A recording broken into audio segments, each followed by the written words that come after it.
Ketua Dewan Ekonomi Nasional Luhut Panjaitan menyebut akan ada keputusan Presiden soal pembayaran utang kereta cepat Jakarta-Bandung. Kepres tersebut akan terbit dalam waktu dekat.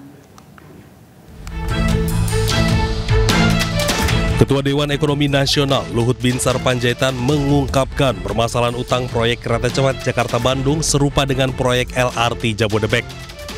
Luhut telah mengusulkan skema pembayaran utang kereta cepat Jakarta-Bandung kepada CEO Danantara Rosan Ruslani. Bahkan ia percaya diri dalam waktu dekat akan terbit Kepres tentang hal tersebut. Kita tinggal nunggu Kepres saja, ada Kepres dari Presiden mengenai timnya, dan saya sudah koordinasi dengan Pak Rosan, karena dulu saya yang nanganin, jadi supaya berlanjut, saya sudah beritahu Pak Rosan, dan Pak Rosan juga sudah sepakat untuk segera kita tangani bersama-sama. Pakai dividen, nanti kita lihatlah, sama dengan LRT mungkin ada gap-nya itu berapa triliun, nanti dari situ kita cicil, sehingga dengan itu nanti bisa jalan. Tapi ingat ya, tidak ada public transportasi itu di dunia ini yang menguntungkan. Selalu banyak subsidi pemerintah, tapi tentu harus subsidi yang betul-betul terukur. Di sisi lain, mantan Menko Polhukam Mahfud MD menilai ada dugaan markup dalam proyek kereta cepat Jakarta-Bandung. Padahal saat itu banyak pihak yang menolak pembangunan proyek kereta cepat. Hal itu menjadi celah untuk mengungkap dugaan pelanggaran hukum terjadi pada proyek ambisius era Jokowi tersebut.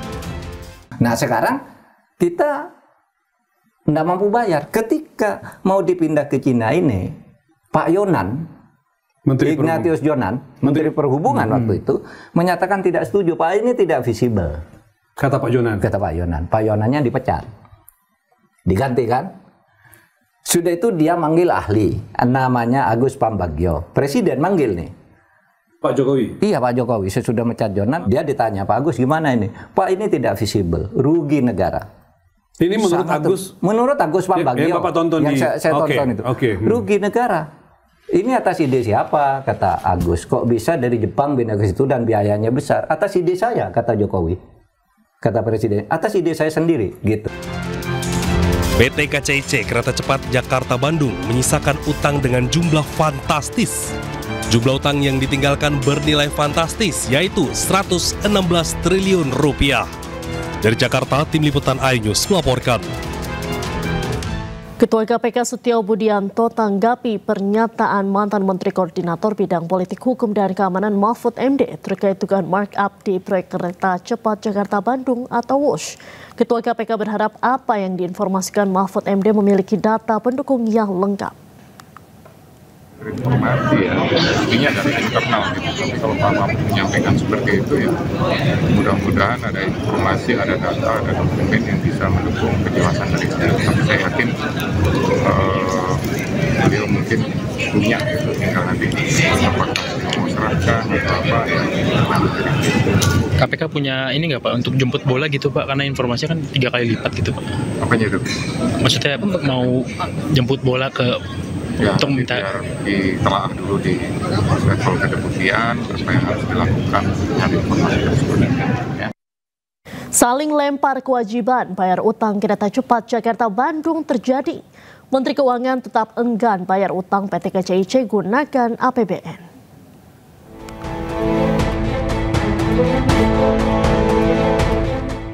Pasca beroperasi, proyek kereta cepat Jakarta-Bandung menyisakan utang dengan nilai fantastis mencapai 116 triliun rupiah. Utang ratusan triliun itu tak hanya menjadi beban bagi konsorsium BUMN yang terlibat, namun juga membuat pemerintah pusing 7 keliling. Menteri Keuangan Purbaya Yudisadewa enggan membayar utang proyek kereta cepat. Baik itu di dunia usaha, industri, dan BUMN, termasuk lembaga pemerintah dan Bank Indonesia. Program ini untuk mendorong penciptaan lapangan kerja produktif di berbagai sektor. Peserta magang ini gelombang pertama sebanyak 20.000 orang, dan ini sudah dibuka dan mulai bekerja tanggal 20 Oktober ini. Kemudian bulan depan akan dibuka kembali dan ditingkatkan menjadi 80.000 peserta magang, dan seluruh peserta magang diberikan uang saku per bulan yang besarannya sama dengan uang saku daerah, kabupaten, dan kota. dan di samping itu juga mendapat iuran untuk jaminan kehilangan kerja dan JKM, dan itu tidak memotong uang saku yang diberikan oleh pemerintah. Nah, program ini bulan batch kedua yang 80.000 itu akan dibuka di bulan November. Per hari ini jumlah perusahaan yang mendaftarkan dan menyiapkan posisi kerja ada 1.666 perusahaan. Posisi yang ditawarkan adalah 26.181 lowongan dan jumlah pelamarnya adalah 156.159 orang. Nah, ini dalam proses ini nanti beberapa perusahaan dan penerima beserta beberapa rektor hadir di sini, baik UI, UNJ, Universitas Pancasila, dan Universitas Negeri. Demikian yang kami umumkan, dan semoga program ini bisa membantu masyarakat dalam kuartal keempat ini. Terima kasih. Nominal anggaran BLT yang baru ini berapa, Pak? 30 triliun. Baru ya, Pak? Baru. Ya. Baik, terima kasih. Wassalamualaikum warahmatullahi wabarakatuh. ABT, hasil efisiensi, realokasi anggaran. Baik, terima kasih.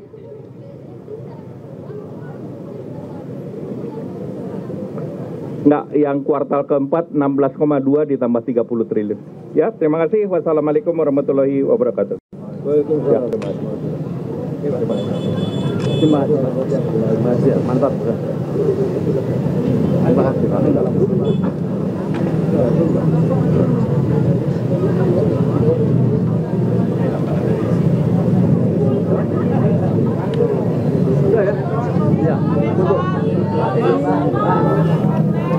Ya pemirsa, itu tadi merupakan pernyataan dari Menko Perekonomian Erlangga Hartarto yang menjelaskan soal program magang nasional. Disampaikan oleh Menko Perekonomian bahwa kuota magang ditambah menjadi 80.000 untuk bulan kedua yang akan dibuka pada bulan November. Berdasarkan informasi dari Erlangga Hartarto, ada sebanyak 156.000 orang telah mendaftar, sementara ada 1.668 perusahaan yang berpartisipasi sebagai penyelenggara pemagangan dengan 26.000 lowongan. Ah, ini Pak Mensesnek. Ya. Kantor semua yang di sini. Untuk program magang nasional sendiri, ini akan diberikan uang saku sebesar 3,3 juta rupiah. Paling dikenal Pak Teddy.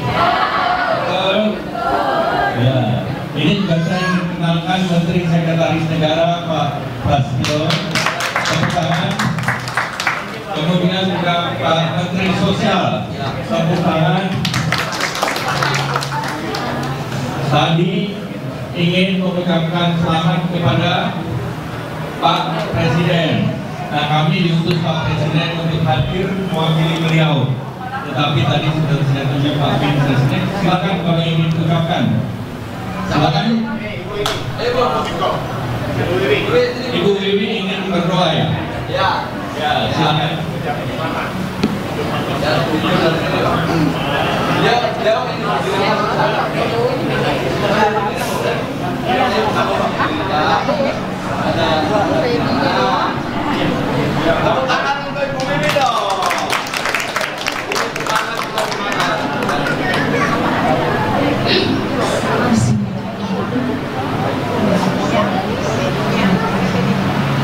Assalamualaikum warahmatullahi wabarakatuh.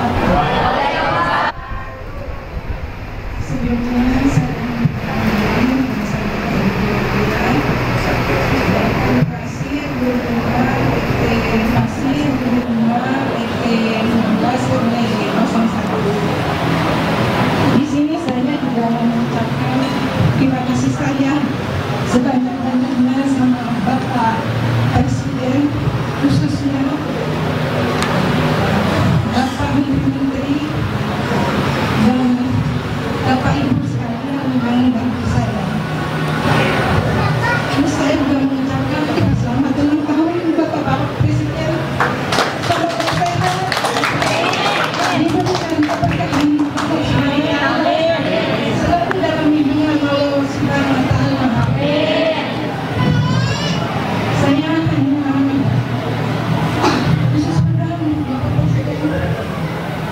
Ya, pemirsa, sejumlah menteri kabinet merah pun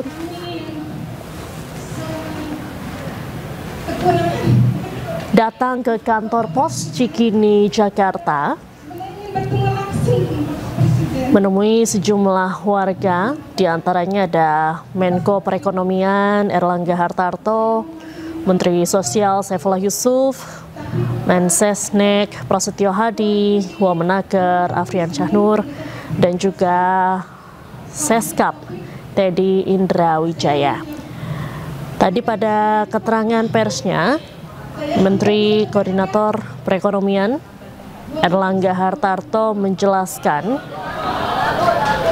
mengenai program magang nasional yang kuotanya akan ditambah sebanyak 80.000 kuota. Magang tahap kedua ini akan dibuka pada November mendatang,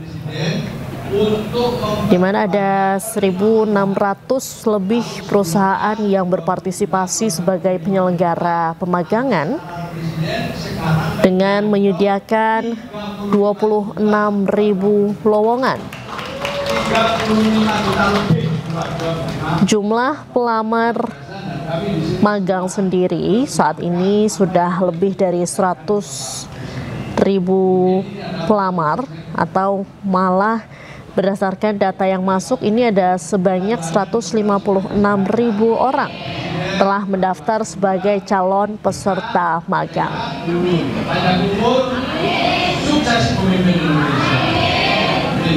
Ada lagi yang disampaikan, ada Pak Seskap, ada Pak Menteri Sekretaris Negara, ada Pak Angga juga. Angga.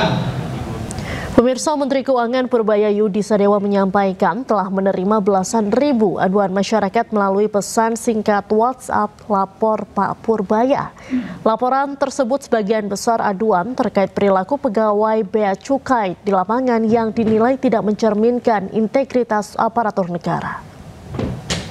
Tapi 1B udah pengalaman cukup banyak, itu akan melis, mereka kan tahu.